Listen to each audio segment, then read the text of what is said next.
इसलिए अब आप क्या करोगे, ये तो आपका कर्ता रहा, ये आपका वर्ब रहा, ये आपका ऑब्जेक्ट पूरा रहा। अब आप इसको पहले लाओगे तो my shoes,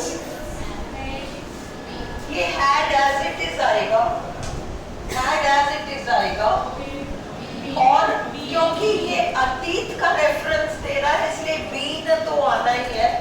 had been cleaned, my shoes had been cleaned by somebody, लगाना कोई जरूरी नहीं है क्योंकि बाय समबडी किसी के द्वारा मेरे जूते साफ कर दिए गए थे, किसी के द्वारा कहने की जरूरत ही नहीं है।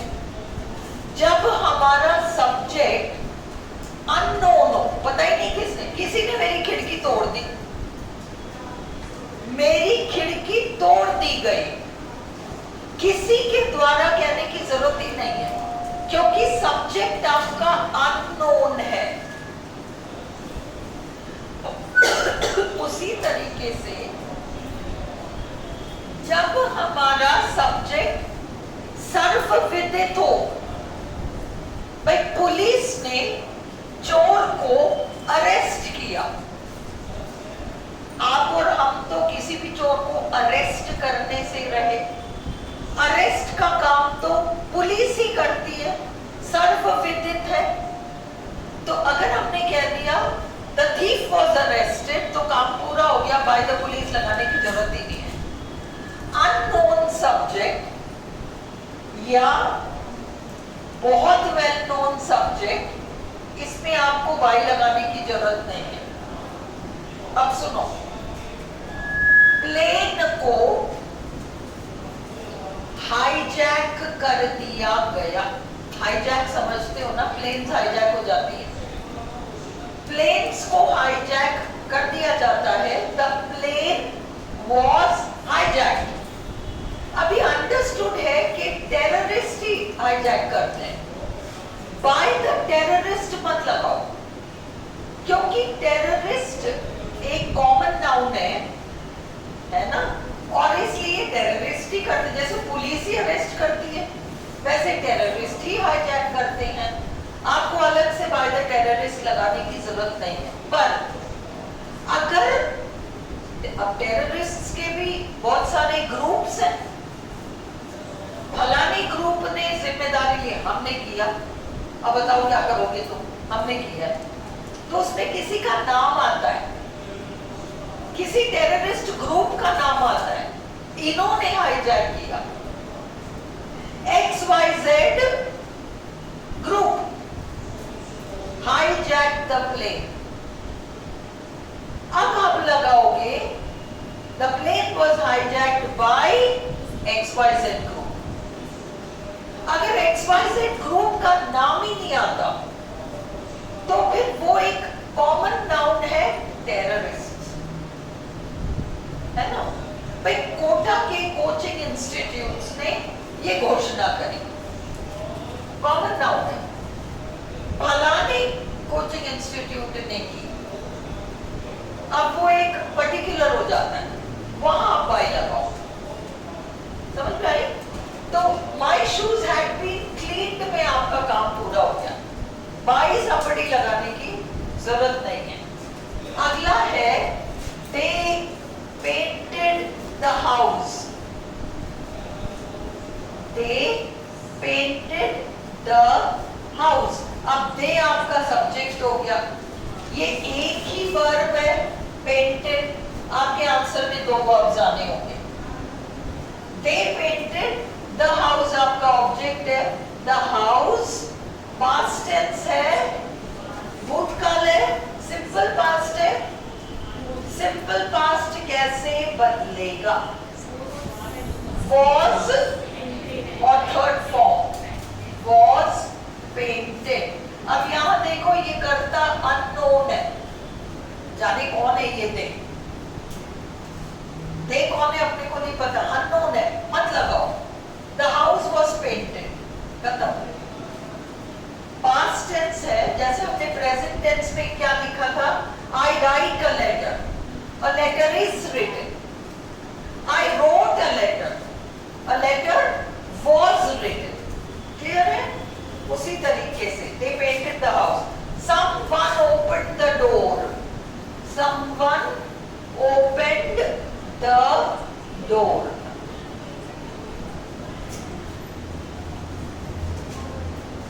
Past tense एक ही वर्ब है, आपके आंसर में दो वर्ब्स आएंगे. Someone करता है opened the door. The door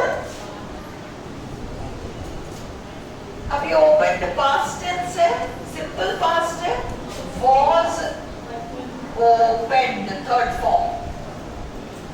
The door was opened. अगला सेंटेंस पीडीएफ में है आपके ये सेंटेंसेस. द मॉब यानी भीड़. The mob broke all the shop windows. The mob broke all the shop windows. अब इसमें देखो, the mob आपका सब्जेक्ट है, आपके वर्ब के नाम पर एक ही है, एक शब्द का वर्ब है, आपके आंसर में दो आएंगे. All the shop windows आपका ऑब्जेक्ट है. दुकान की सारी खिड़कियां. हिंदी में अगर हम इस सेंटेंस को बनाते तो हम कहते हैं भीड़ ने दुकान की सारी खिड़कियों को तोड़ डाला. तो हम इसका पैसिव क्या बनाएंगे? दुकान की सारी खिड़कियों को भीड़ द्वारा तोड़ दिया गया. All the shop windows, all the shop windows. अब ये बहुवचन है, विंडोज बहुवचन है ना, इसलिए हम सहायक क्रिया यहाँ पर वर लगाएंगे. भूतकाल का है ब्रोक. ब्रोक भूतकाल है, पास्ट टेंस है ना, इसलिए सेकंड पास्ट टेंस के हिसाब से इज एम आर नहीं लगाना है, वॉज वर लगाना है, क्योंकि एक से अधिक खिड़कियां हैं, इसलिए were. All the shop windows were broken by the mob. देखो हमने बाय द मॉब क्यों लगाया? खिड़की तोड़ना. हो सकता है मालिक ने सोचा कि नया बनवा देता हूं, इसलिए मैं तोड़ दूं, है ना. तो इसमें डाउटफुल सा है, किसने तोड़ा? ये तो भीड़ ने तोड़ा, इसलिए अपन ने. ऐसा नहीं है कि सर्वविदित है कि किसने तोड़ा, या बिल्कुल ही अनजान है किसने तोड़ा. इसमें ऑप्शंस बहुत है. हम ही सोच सकते हैं कि यार पुराने स्टाइल की खिड़की होगी, इसको तोड़ो नए बनवा लेते हैं. ओके, पॉसिबिलिटीज बहुत है. हाँ जितेंद्र जी. कौन? मीना. उनके पापा हैं. मीना अपने क्लास में तो कोई भी नहीं है. नहीं, सेकंड ईयर होगा. इंग्लिश की है क्या? पता नहीं. जीके में होगी. All the shop windows were broken by the mob. ये क्लियर है? अगला somebody had slashed किसे कहते हैं? तुमने बड़ा सुंदर सा लिख के दिया और तुम्हारी टीचर ने एक निगाह डाली और कहा काटो. बकवास लिखा है तुमने. उन्होंने स्लैश कर दिया. ऊपर से नीचे तक एक लकीर खींची, दो स्लैश है. एक छुरा लेके ऊपर से नीचे तक कपड़े को फाड़ दो, कागज को फाड़ दो, स्लैश है ना. तो somebody had slashed the picture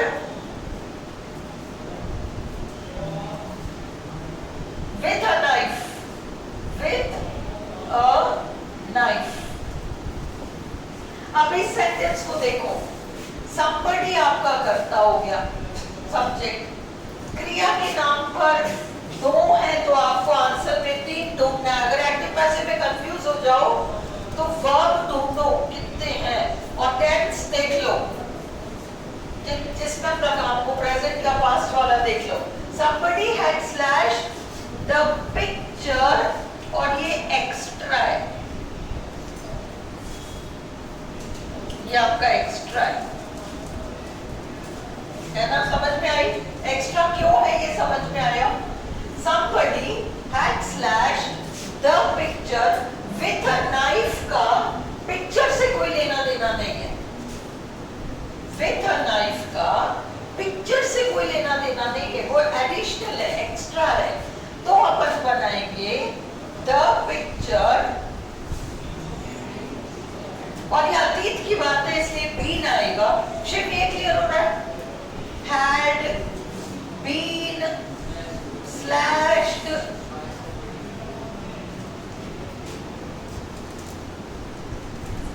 चाहो तो with a knife by somebody, by somebody ना लगाओ, बिल्कुल चलेगा। The picture had been slashed with a knife. By somebody तो जरूरत ही नहीं हमको। क्यों? क्योंकि जाने किसने किया, अनजान है वो व्यक्ति जिसने किया ना, इसलिए by somebody भले मत लगाओ। Is this clear? हाँ? अब देखो एक और सेंटेंस दे रही।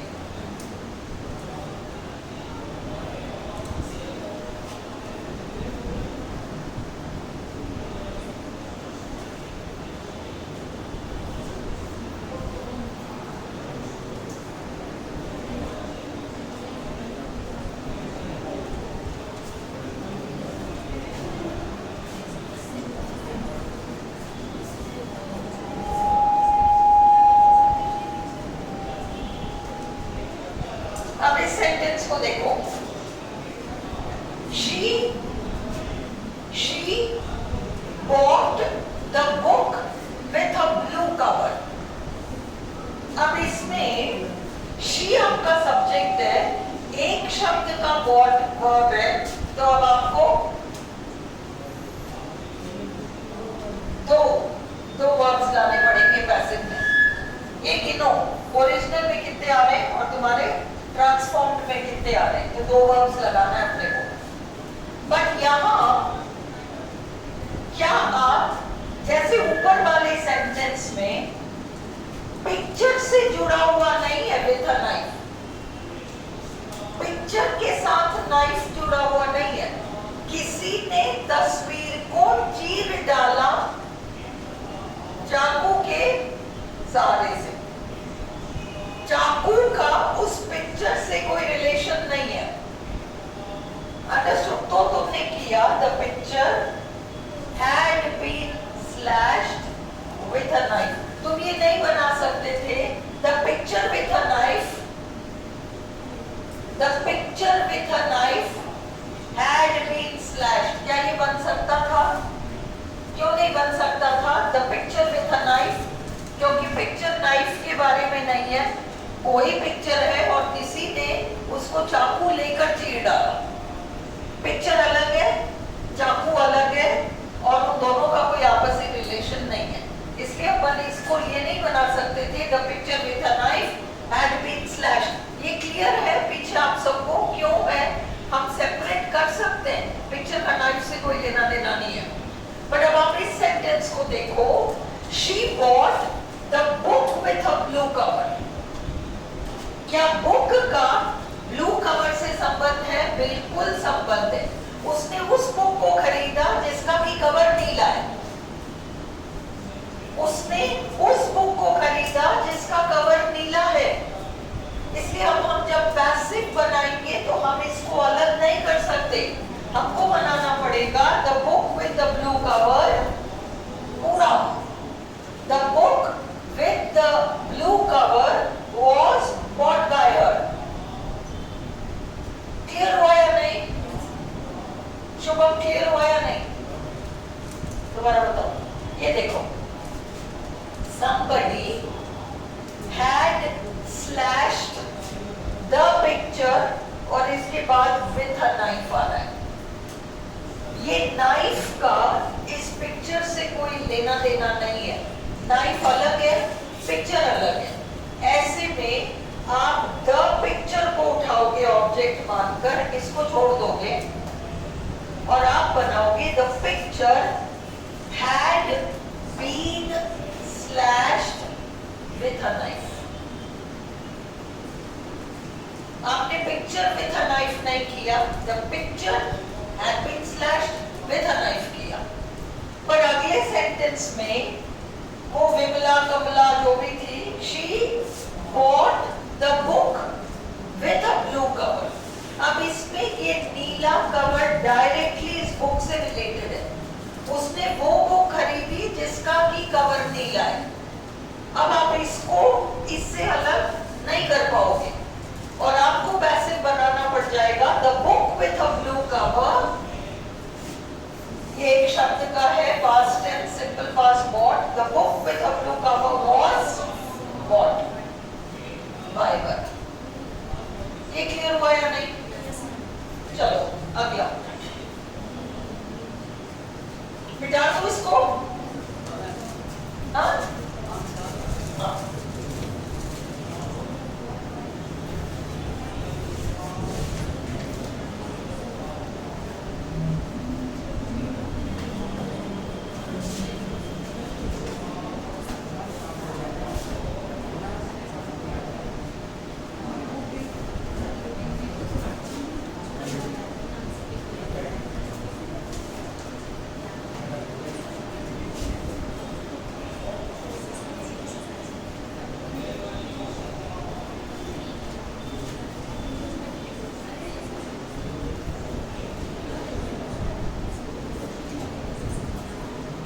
देखो अगला sentence, they are pulling down, they are pulling down, they are pulling down the old theatre, the old theatre. अब इसमें दे आपका सब्जेक्ट है, आर पुलिंग डाउन 3 शब्दों का है ये वर्ब। 4 का आंसर आएगा आपका और दी ओल्ड थिएटर पूरा आपका ऑब्जेक्ट है। अब आप बनाओगे दी old theatre, the old theatre. और क्योंकि अब सुनो यहां देखो इस वाले सेंटेंस में कर्ता बहुवचन है, कर्ता बहुवचन है इसलिए सहायक क्रिया बहुवचन आ रहा है एक्टिव में। जब हम पैसिव बनाएंगे इसको तो हमारा कर्ता ये हो जाएगा, थिएटर तो एक ही है ना, तोड़ने वाले उसको गिराने वाले अनेक हैं, पर थिएटर तो एक ही है ना, एक ही है ना थिएटर।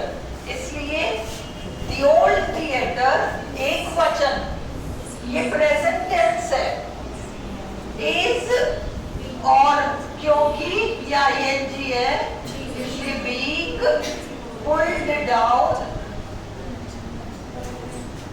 अब बाइंडर ना लगाओ बिल्कुल चलेगा, they कौन है आपको नहीं पता। The old theater is being pulled down। They rang the church bells, they rang the church bells। अब इसमें एक वर्ड का रैंक वर्ब है, क्या हो गया, क्या प्रॉब्लम हो गई? Deepika not clear? श्रद्धा इतने साल क्यों है?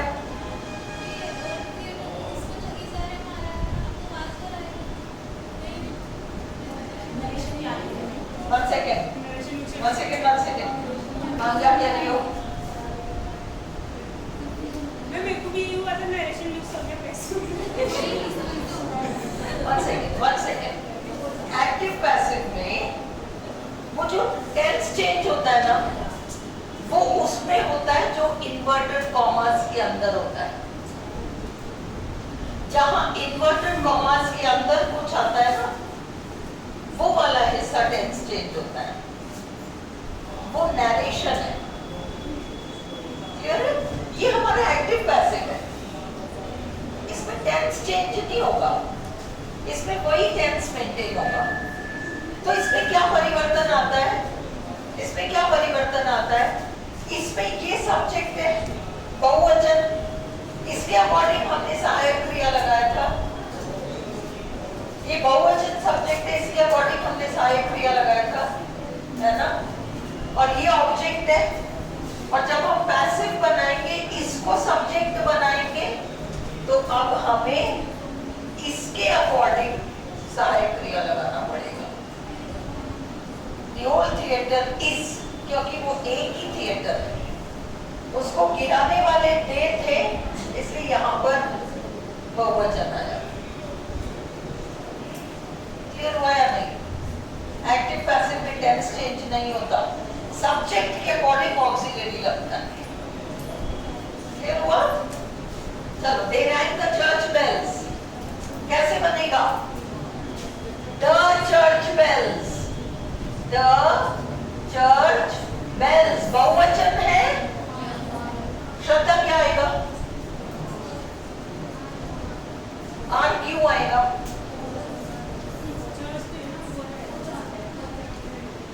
आर क्यों आएगा? हाँ? श्रद्धा क्या आएगा? श्योर, क्योंकि ये पास्ट टेंस है, ये एक शब्द है, इसका तुम्हें दो बनाना है। The church bells past tense की वजह से, और ये बहुवचन है, इसलिए तुम लगाओगे द चर्च बेल्स वर्ड, और ये थर्ड फॉर्म तो आना ही है। क्लियर हुआ? चलो अगला। The thief stole my dog yesterday. The thief stole my dog yesterday. अब इसको अगर तुम देखो तो ये तुम्हारा करता है द thief। श्रद्धा बताइए।